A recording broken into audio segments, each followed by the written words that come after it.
filming right. this. Shall I start? Where was it? Start at the beginning about Pan Am. Oh, do you mind listening to all this again?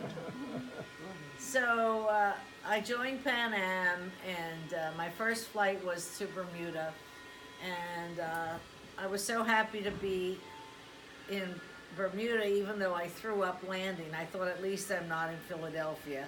I don't feel like that today, but I was so happy to get away from home. So then after that, 2 years of flying and being sick, I weighed 108. Where's this picture?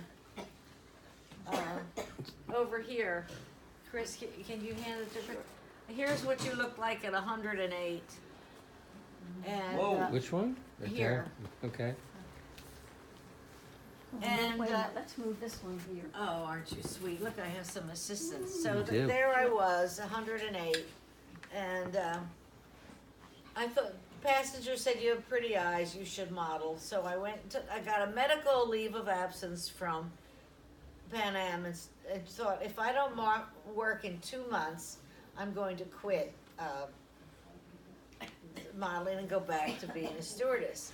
So, well, sure enough, after 2 months, I worked for what's called French Vogue. Now, those pictures, this was my first job. What timing? This was my first job. I was a stewardess for that picture.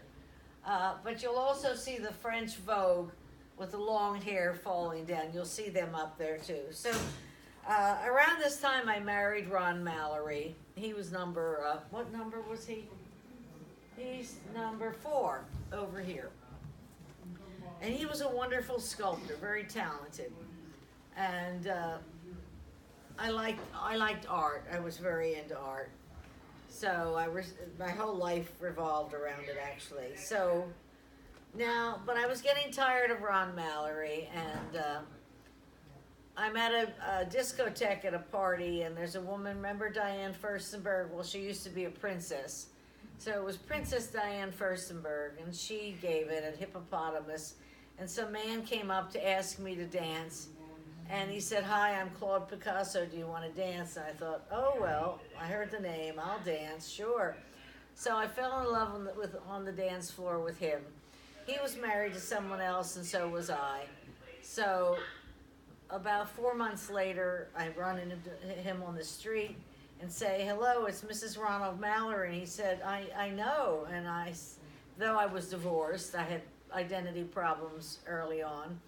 He said, "I'm divorced too. You want to have dinner?" And we said yes. And he came over with a dozen daisies and never left my home from that night on. I think it was 71, but it could have been 72.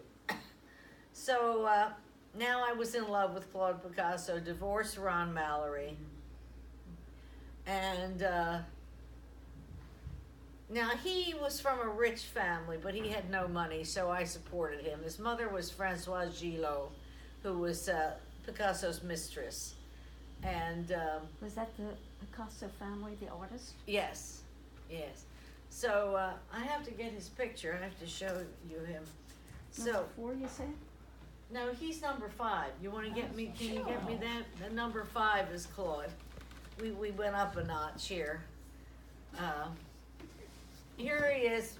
I fell in love with the hair. Look at the hair. Look at this. Oh, sweetheart. He's a billionaire today. Billionaire. And he has plugs. Plugs. No hair. That's what $1 billion will get you. So anyway. Huh? He had a special way. He had a special way of painting.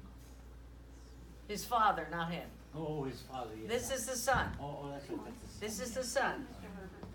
So, in any event, where were we? So we're now with Claude, and in 1973 the phone rings, and it's the New York Times, and they say to Claude, "Your father's dead," and he said, "Oh, married.